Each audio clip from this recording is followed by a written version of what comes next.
Я переборщил с потреблением хлорофилла. Теперь мое лицо просто не узнать. Я серьезно. Я жалею, что не знал об этом раньше. Мое лицо дней 20-25 выглядело вот так. Покраснение, высыпание. И самое главное, что мне ничего не помогало. Ни тоники, ни маски, ни крема. Я перепробовал вообще все. Просто ноль результата. И тут один знакомый посоветовал мне хлорофилл. Это типа внутренний детокс и дезодорант для организма.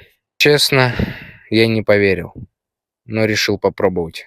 И вот что стало с моим лицом сейчас. Без фильтров, без масок. Ушли все высыпания и покраснения. Честно говоря, я был в шоке. Инструкцию по применению, а также артикул на свой хлорофилл я оставлю в описании.